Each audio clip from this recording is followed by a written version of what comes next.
આજે આપણે એક એવી ગાથામાં ઉતરીશું જે હજારો વર્ષ જૂની છે, પણ આજે પણ એટલી જ જીવંત લાગે છે. આ વાત શ્રદ્ધા, પરિવાર, છેતરપિંડી અને નિયતિની છે. ચાલો જોઈએ કે જ્યારે ઈશ્વરનું વચન અને માણસની ચાલાકી ટકરાય ત્યારે શું થાય છે. આ આખી વાર્તાનો પાયો છે આ એક વાક્ય. વિચારો, ખાલી આટલા જ શબ્દો. મોટો નાનાની સેવા કરશે. તે સમયની દરેક પરંપરા, દરેક નિયમની વિરુદ્ધની આ વાત હતી. અને આ નાનકડી ભવિષ્યવાણી જ આવનારા વર્ષોના સૌથી મોટા પારિવારિક સંઘર્ષનું કારણ બને છે. તો આ કહાનીની શરૂઆત ક્યાંથી થાય છે? એની શરૂઆત થાય છે એક ચિંતાથી, એક મોટા સવાલથી કે પરિવારનો વારસો હવે કોણ સંભાળશે. એક મોટી ખોટ પછી આખા પરિવારનું ભવિષ્ય જાણે દાવ પર લાગેલું છે. તમને કદાચ લાગશે કે વાર્તાની શરૂઆત કોઈ ખુશીના પ્રસંગથી થતી હશે, પણ ના, એની શરૂઆત થાય છે એક મૃત્યુથી. સારાના અવસાન પછી ઇબ્રાહિમ ઊંડા શોકમાં છે. પણ એ શોકની ઘડીમાં પણ એમનું પહેલું કામ શું છે? દફન માટે જમીન ખરીદવી. આ માત્ર જમીનનો સોદો નહોતો, આ એક નિશાની હતી. વચનની ભૂમિ પર પોતાનો હક જમાવવાનું પહેલું પગલું હતું. જમીન તો મળી ગઈ, પણ વારસો? વારસાને આગળ કોણ વધારશે? આ જવાબદારી હવે ઈશાકના ખભા પર છે, પણ એ માટે એને એક યોગ્ય જીવનસાથીની જરૂર છે. એટલે ઇબ્રાહિમ પોતાના સૌથી ભરોસેમંદ સેવકને એક ખૂબ જ અગત્યનું મિશન સોંપે છે. ઈશાક માટે એક યોગ્ય પત્ની શોધી લાવવાનું. એક એવું મિશન જેના પર આખા પરિવારનું ભવિષ્ય ટકેલું હતું. હવે જુઓ, આ સેવક કેટલો હોશિયાર છે. એણે બધું નસીબ પર નથી છોડ્યું. એણે એક પરીક્ષા ગોઠવી. એણે પ્રાર્થના કરી કે હે ઈશ્વર, જે યુવતી મને તો પાણી પીવડાવે જ, પણ સામેથી મારા 10-10 ઊંટોને પણ પાણી પીવડાવવાની વાત કરે, એ જ તારા તરફથી નિશાની હશે. તમે જ વિચારો, આ કોઈ સામાન્ય દયાભાવ નહોતો, આ તો અસાધારણ ઉદારતાની કસોટી હતી. તો ચાલો હવે વાર્તાને આગળ વધારીએ. નવી પેઢી આવી ગઈ છે, ઈશાક અને રિબકાનો પરિવાર. અને યાદ છે પેલી ભવિષ્યવાણી? હવે એનો ખેલ શરૂ થવાનો છે. એમના ઘરે જોડિયા દીકરા જન્મે છે, પણ અહીંથી જ સંઘર્ષના બીજ રોપાઈ જાય છે. એસાવ, જે થોડીક જ ક્ષણો પહેલાં જન્મ્યો હતો, એકદમ શિકારી, મજબૂત અને જંગલી સ્વભાવનો છે, અને બીજો યાકૂબ, એકદમ શાંત અને ઘરરખું. પરંપરા પ્રમાણે તો મોટા દીકરાને જ બધું મળે, પણ જન્મ પહેલાં થયેલી પેલી ભવિષ્યવાણી તો કંઈક જુદું જ કહી રહી હતી.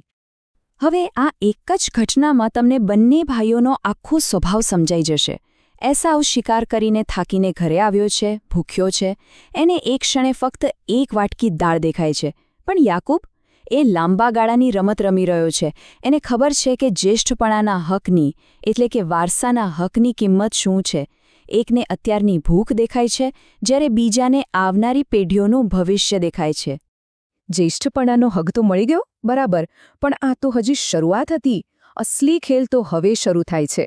કારણ કે વારસાનો સૌથી મોટો હિસ્સો હતો પિતાના આશીર્વાદ, અને એ મેળવવા માટે એક બહુ મોટી છેતરપિંડીની યોજના ઘડાય છે. કલ્પના કરો એ દ્રશ્યની. પિતા ઈશાક હવે વૃદ્ધ થઈ ગયા છે. આંખે બરાબર દેખાતું નથી. એમને લાગે છે કે હવે એમનો અંત સમય નજીક છે. એટલે તેઓ પોતાના વહાલા દીકરા એસાવને બોલાવીને કહે છે કે તું શિકાર કરીને મારા માટે ભોજન બનાવ, જેથી હું તને દિલથી આશીર્વાદ આપી શકું. આ એક ખૂબ પવિત્ર અને ભાવુક ક્ષણ હોવી જોઈતી હતી, પણ એ એક ષડયંત્રનો મંચ બની ગઈ. પણ આ આખી વાત એમની પત્ની રિબકા સાંભળી જાય છે, અને એને તરત જ પેલી જૂની ભવિષ્યવાણી યાદ આવે છે. એ નક્કી કરી લે છે કે આશીર્વાદ તો યાકૂબને જ મળવા જોઈએ. એટલે તરત જ એક યોજના બનાવે છે. યાકૂબને એસાવના કપડાં પહેરાવવા, એના સુંવાળા હાથ પર બકરીનું ચામડું લગાવવું, જેથી એના પિતાને એસાવ જેવો જ સ્પર્શ લાગે. આ કોઈ નાની સૂની યોજના નહોતી, આ તો બહુ મોટું જોખમ હતું. અને હવે આવે છે એક ક્ષણ જ્યાં બધું જ દાવ પર લાગેલું છે. યાકૂબ પોતાના અંધ પિતા પાસે જાય છે. ઈશાકને શંકા તો જાય છે. એ બોલે પણ છે કે અવાજ તો યાકૂબનો લાગે છે, પણ હાથ તો એસાવના છે. એ દ્વિધામાં પડી જાય છે, પણ છેવટે એ કપડાની સુગંધ અને હાથના સ્પર્શથી ભ્રમમાં આવી જાય છે. અને બસ, છેતરપિંડી કામ કરી ગઈ. યાકૂબને એ આશીર્વાદ મળી જાય છે જે હકીકતમાં એસાવ માટે હતા. અને સમજો, આ ખાલી ખુશ રહેજે જેવા આશીર્વાદ નહોતા. આ તો સત્તા, સંપત્તિ અને આવનારી પેઢીઓ માટેના દૈવી વારસાના શબ્દો હતા. એકવાર અપાઈ ગયા પછી એ પાછા લઈ શકાય એમ નહોતા. યાકૂબને આશીર્વાદ તો મળી ગયા, પણ શું આ જીત હતી? એની કિંમત શું ચૂકવવી પડી? આ છેતરપિંડીનું પરિણામ તરત જ સામે આવ્યું, અને એ ખૂબ જ ભયાનક હતું. બસ એક ક્ષણમાં બધું જ વિખેરાઈ ગયું.